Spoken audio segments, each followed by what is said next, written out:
powerful leaders. Before we start today's show, please remember to visit 𝗏𝗢𝗡𝗓-consulting.com, where you can find all the episodes and other excellent resources, all at 𝗏𝗢𝗡𝗓-consulting.com. Now, here's your host, leadership courage coach, 𝗵𝗵𝗹𝗠𝗍. Hello, everybody. It's Tuesday, and it's your favorite person. And we are in holiday season. So I should have on red, but I don't. But my guest is making up for it. Doesn't she look gorgeous? Wow. You gotta love the earrings, the holiday sweater. I love it. I feel bad now. I should go up and change. No, I'll do it next time. Okay. So we have Jennifer on today. I'm so excited. Now, in true transparency, she is part of MG100, which is what I'm part of. It's a fabulous group, fabulous, fabulous. And the women in it, kick ass. Love it. So we're going to have a really good interview today. Jennifer, welcome. Thank you. Now, what's funny, CB, is when this airs in March, people are like, why does she have a Christmas sweater on? It's to keep the holiday spirit throughout the year. Absolutely. Absolutely. Absolutely. I'm the same way. We keep our tree up for weeks. So Jennifer, tell me, why did you want to be on the show today? Well, one, I think you have amazing guests who tell courageous stories. And I find, as someone who is inspired by other courageous stories, that the more people share moments of courage that you might not think you could do, but then you hear other people share their stories. I would like to think that it inspires people to be more courageous in their own lives, that it just takes one small step, and then it leads to more, I think, more courage. Absolutely. You know, that's what this show is really about, because people who are going through a period who don't feel courageous think they're all alone and they're the first. And it's so not true. Everything that you're going through, somebody else has gone through. It's hard to get people to talk about it. So the purpose of this show is to get people to talk about it. And so that everybody can see there is sun at the end of that troubled zone. So, Jennifer, tell us about you now.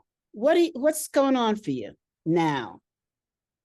In terms of just life in general, or courageous moments that I've experienced? No, we want to know about your successes now first, and then we're going to go back. Well, and it's the other reason why I was excited to be on this is what I do now is because of my first courageous step. I left a corporate career that I had worked very hard to build, 25 years as a marketing, advertising communications leader. But I went through 3 multi-billion-dollar merger and acquisition deals. And I thought by the third one, dear God, there has got to be a better way to do M&A. One where people don't feel devalued, where the success rate happens faster. It's not a 5-year plan, but that it happens within the first 3 years. And I wasn't seeing that. And in my view, a lot of that was because of a lack of attention to the people piece of business and mergers and acquisitions. So my quest was to bring humanity to the M&A strategy, the development, the approach and execution. But that took courage, I'd have to say. And so the first courageous step was to write a book. I wrote a survivor's handbook called Now What? Survivor's Guide for Thriving Through Mergers and Acquisitions. And as a result of writing that book and interviewing C-suite executives and HR leaders, even private equity leaders, I had enough people say, well, what are you doing besides the book? That at first I thought, well, do you know how hard it is to write a book? Like, that was my answer. I was just going to go on and be a CMO. But with so many people asking me that, but I have to tell you, CB, maybe it was my lack of courageous moment. I thought I was being courageous writing a book, a survivor's handbook. But now when I look back on it, they were absolutely right. That in order for me to have the impact that I wanted to, I had to be more courageous. I had to step out of, still being a CMO and going down that path and really explore what it would look like to build a business around the book. So that's what I've done.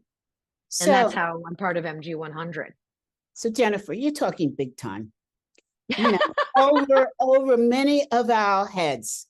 So let's just take it back a step or two, because we have people who are listening who have no idea what an M&A, what a CMO is, why such a big deal about it, all of this and that, because they're in other professions like doctors and, lawyers that are not dealing in that space. So they might think I'm a chief medical officer. Yeah, that's right. Absolutely. So let's go home. Tell us about when you were a kid. What did your parents do? How did you get influenced to be in an area that's male dominated? Let's start there. Yeah, there is no prediction for what I'm doing now based on where I came from. My father was a French diplomat. Whoa! Moved to the United States in the 60s. So you speak fluent French? I do. Although my daughter corrects me now, so I'm not sure I can hold on to the fluency. But that's a whole other podcast conversation. But, I love that. We're going to go there in a minute. Yes. And my mom was a Chicago fashion model. So I had, I guess, the benefit, and I've written about this on LinkedIn. She passed away in 2020. So I wrote about what it was like to have a fashion model mother. And it was an amazingly influential relationship beyond just being a mother. Well, first of all, we could see that it rubbed off on you. Well, I actually, as you just said, we'll go back. I was like, oh my gosh, my first thought was my mother would be so embarrassed that I'm wearing dangly cherry earrings and an ugly Christmas sweater. But sorry, Mom, can't keep up the look all the time. You look fabulous. I love it. This was my courageous moment, CB, to wear this coming onto your show. I absolutely love it. I think your mom would be so happy that you did that. Thank you. You're so lucky that you speak another language. I'm so jealous. I really am. I agree. It is. I'm thankful. Jeez. So, okay. So you came here, were you born here? I was born in Chicago. So my father moved here, married my mom in 66, had me in 67. So how does a French diplomat meet a fantastic fashion model? A mutual friend introduced them. Okay. A mutual friend. So it was, I feel very, very grateful to have had a father who was international sales and business, and then a mom who was a fashion model, because, and I joked about this in my LinkedIn post, my friends in graduate school would always laugh when they would hear me on the phone, and they could always tell when I was talking to my dad and when I was talking to my mom. Because with my dad, he'd always ask me, what were the questions that you got asked on the interview, right? So I'd talk to them and they'd have me replay it. He would ask, what were the questions and what were your answers? And then he'd evaluate whether he thought I could get the job. Right. And then my mother would always ask, well, what did you wear? What did you wear? And I had to describe the suit, the blouse. We even went down to the stockings, the high heels, and the earrings. And after this intense review of my outfit, she would say, I bet that you will get this job. You looked executive. Well, your mom would love the story that when I was looking for a job, I had an interview. It was with an insurance company, and I walked in and I was wearing the exact same suit and shirt and tie as the guy that was interviewing me. Oh, wow. We both, and he said, nice suit. Love the coordination. And I said to him, yeah, that's a really nice suit. We both shopped at Brooks Brothers. And during that time, the women wore the little bow ties. Full collar, yeah. Same suit, same material, same shirt. I got the job. It was hysterical. My mom would always think, well, they're just incompetent boobs if I didn't if I didn't get the job. I like her sassiness. Oh yeah. Yeah, I used to tease people, my after school activity was practicing walking in high heels.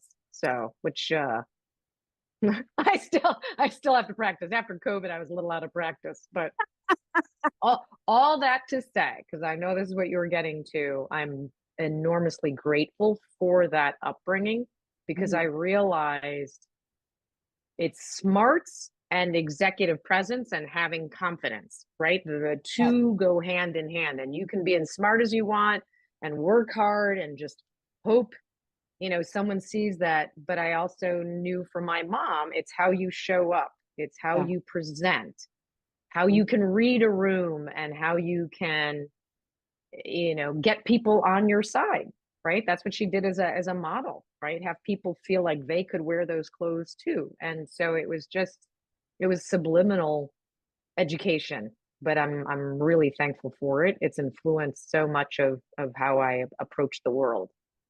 Well, we can see from the images that you have on your wall, the way that you have them arranged, it's very evident. And so you had both a left brain and right brain upbringing in your family. Yeah. Any brothers and sisters? One sister, a younger sister.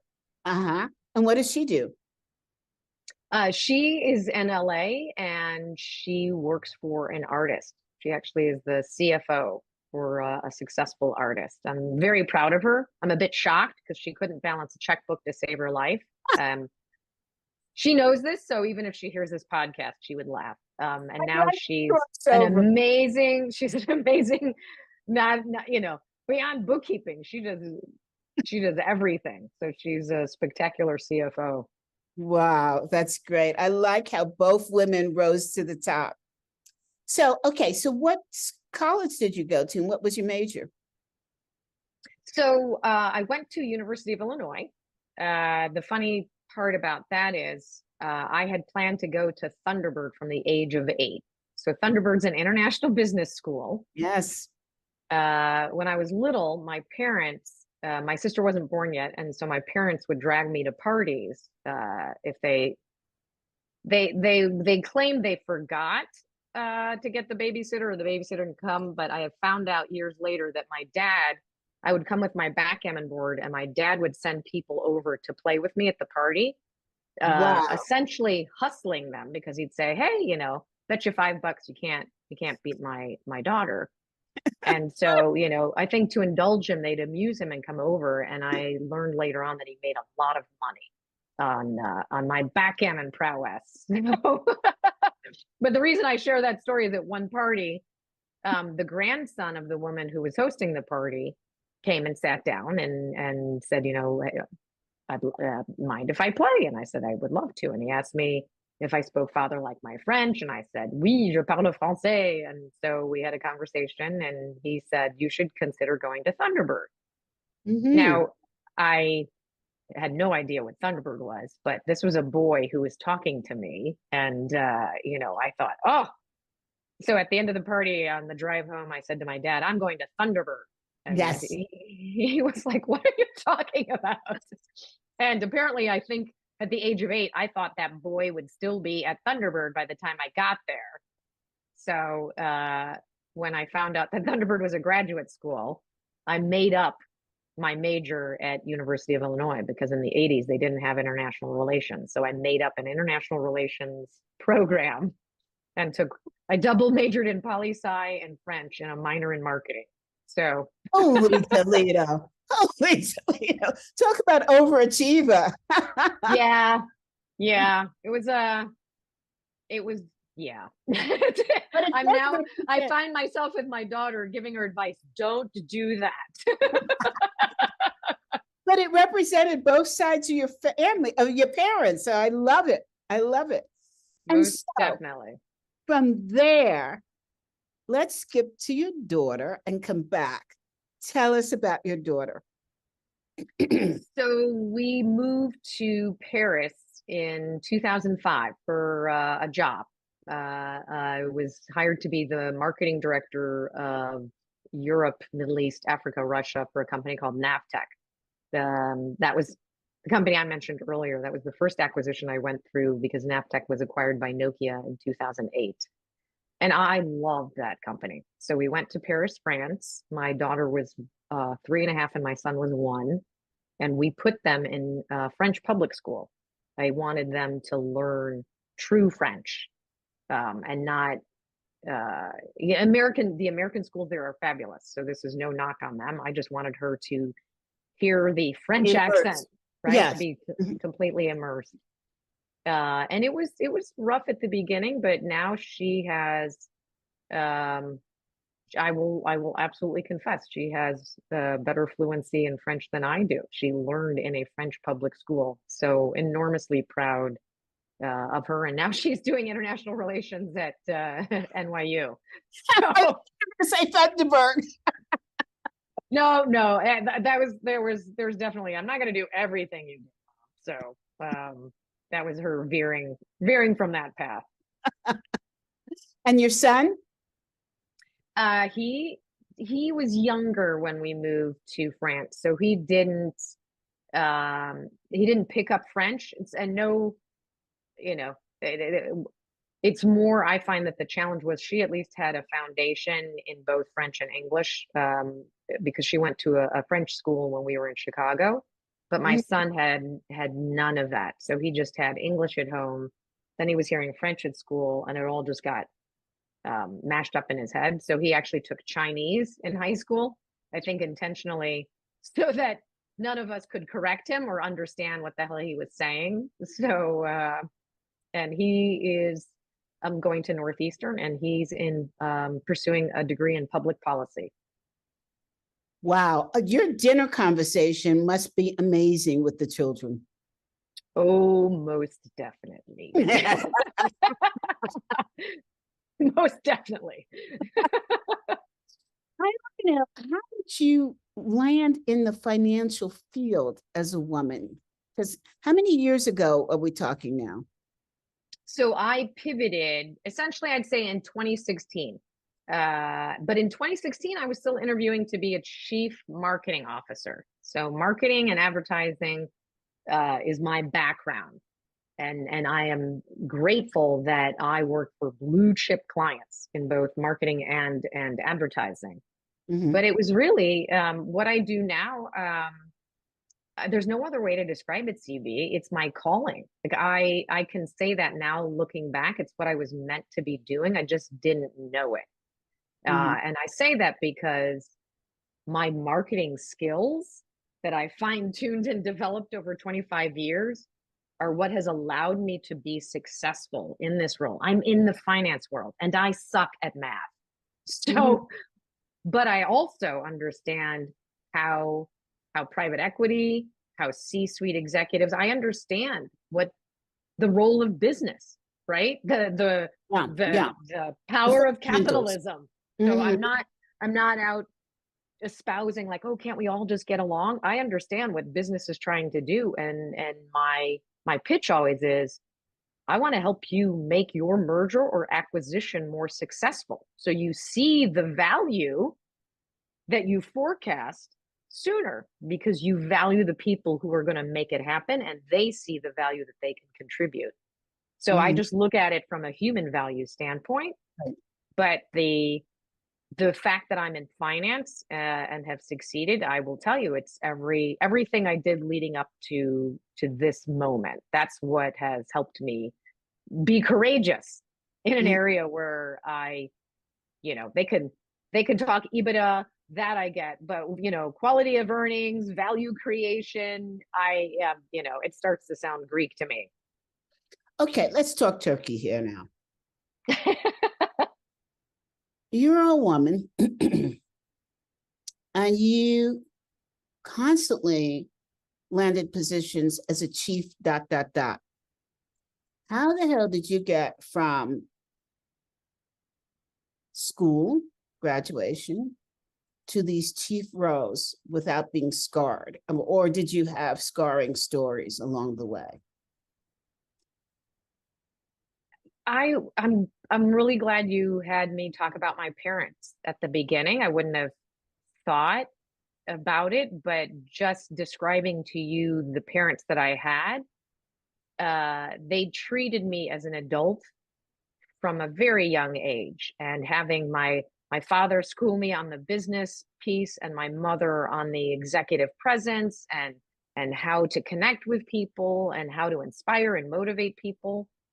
I guess I approached life that way, that anything is possible if you just put your mind to it. And so thankfully for me, I've had both, and trust me, I've had my fair share of bad bosses too, but the benefit I had of that upbringing was I felt like I could bring something to that discussion and be successful in it. But Jennifer, this is great for you, but what I want to know, and our listeners want to know, when you had a bad boss, describe a bad boss to us and describe the steps you took to keep your projection going forward. Those are hard. I mean, I won't deny I've had bad bosses and I've had bad clients, right? And I've had bad clients that I couldn't fire, right? They were clients that I just had to work with and deal with. And I remember one client in particular who I was assigned because Jennifer was known as the person who gets along with everyone. And this client was particularly difficult to deal with, I think is the nicest way. And for me, the lesson learned is you don't necessarily have to get along with everyone, right? You don't have to be friends with everyone, but critical to your partnership is respect. So respecting them and meeting them where they are, and then equally showing, okay, I'm not going to take this personally, but getting them to respect the work product that we deliver. It takes patience and it takes removing the emotion out of that dynamic. And for me, that was a critical lesson learned, particularly when you are young in your career and you're thinking, oh, if they don't like me, then I'm not doing well. I'm not doing my job. No, you got to focus on, well, what's the job you were hired for? Befriending them may be a nice aspect of that, but the first foremost critical piece is what's the value you bring? How are you helping your client and being their trusted advisor? Because then I find that people will see Jennifer does a good job. This is just a difficult client. And so to me, I'm thankful that for all the bad bosses or clients, I took away lessons from each of those experiences. And that was probably the biggest one early in my career.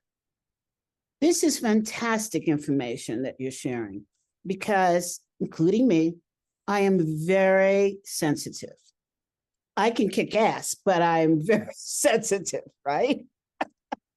I said to my husband the other day, well, you have a hard nose, a fast wife. And he said, she likes to think she is. And I'm like, darn it. I said, if you tell anybody that, I will never talk to you again. So how do you actually, what is going on in your head when you say you take the emotions out and focus on the job? Many people say that. And what's the step-by-step that goes on in your head? And CB, what I want to say too is this took time to figure this out. The scars, they're internal scars. The bleeding was internal. I'll say that. But once I figured out, and it's the core of the TEDx talk that I did, is to focus on what you can control. I can't control how the client reacts to me. I can't control if they've had a bad day and now want to take it out on me. What I can control is the product and the value that I bring. So if I feel like I have delivered on that, right, and I respect myself enough to know, okay, listen, hey, you had a bad day, whatever, this is not a reflection on the work product. There's something else happening here. And so the ability to separate from that and look at it unemotionally was something I learned over time to do. But once I did, I feel like it was an epiphany moment. It was just, it didn't, because I'm a sensitive person too.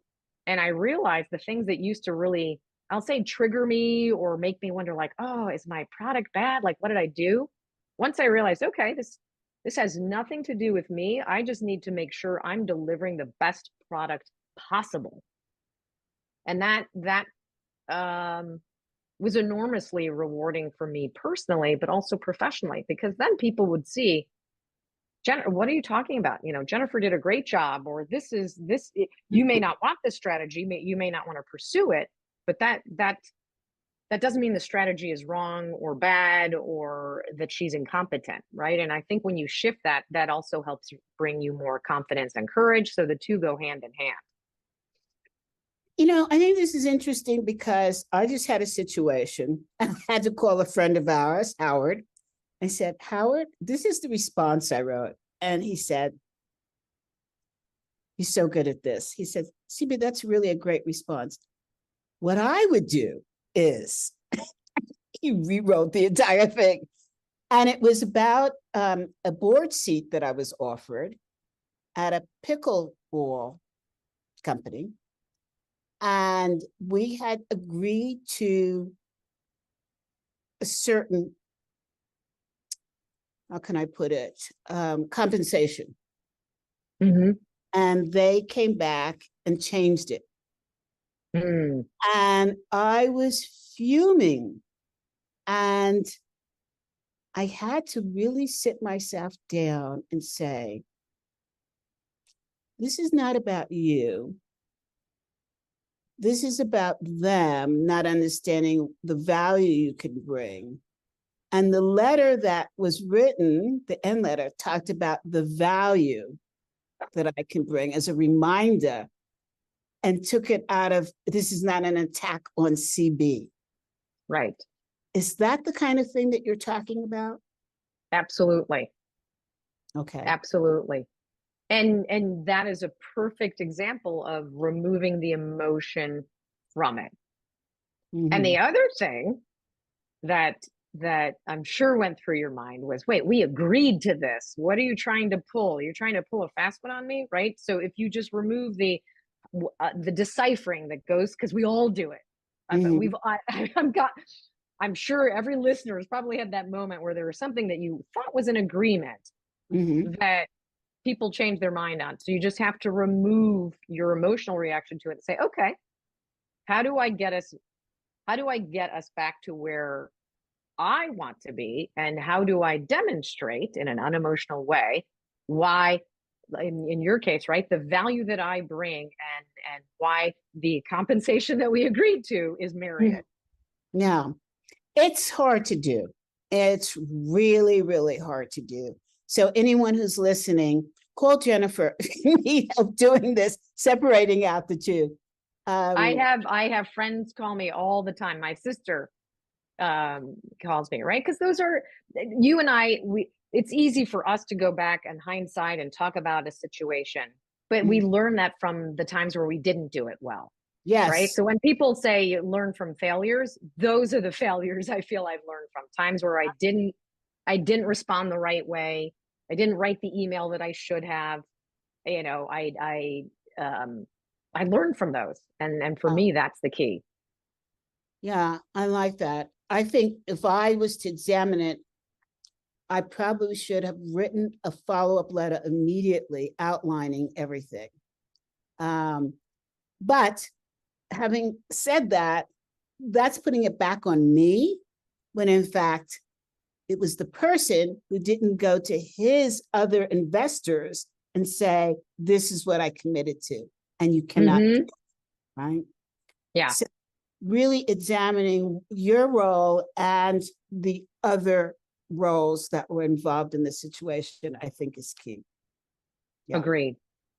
So, all right. So your daughter is successful, your son is successful, you're successful. What do you do now?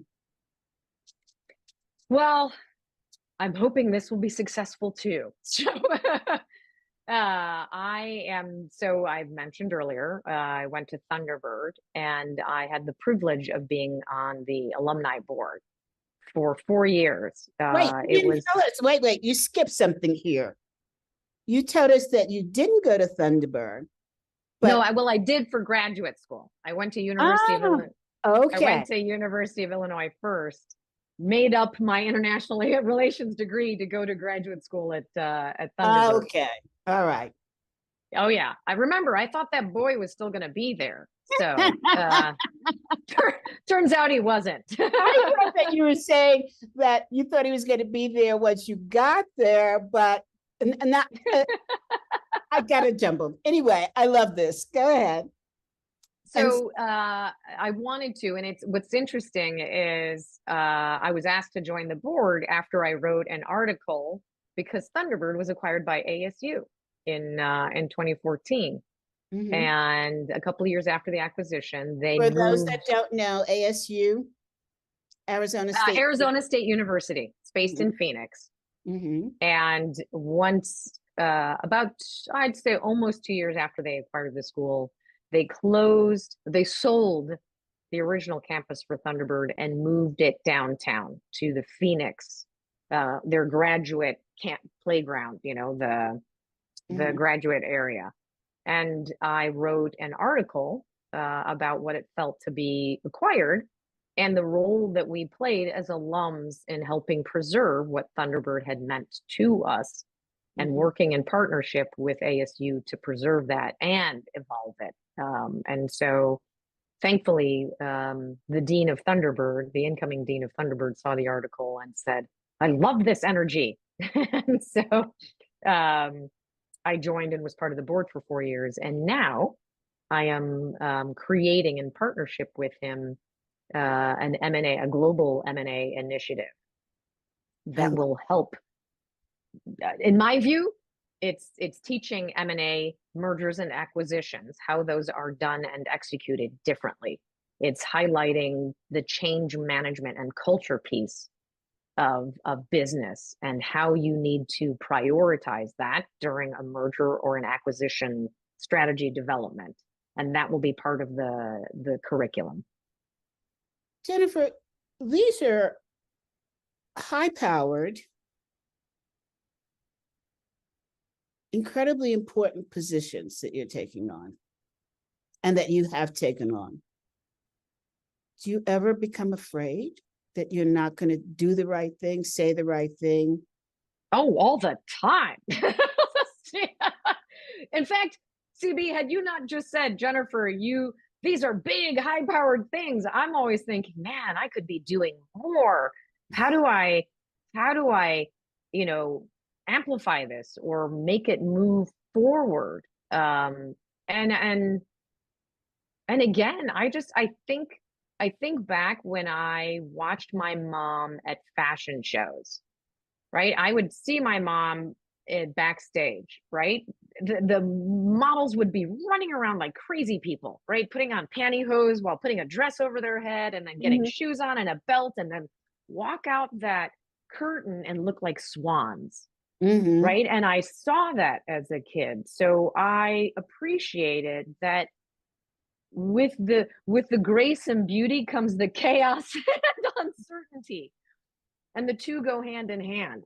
So I never assume that someone who looks like they have it all together, that they may not, that they likely have struggles also. I think I know inherently that that's just part of life's package.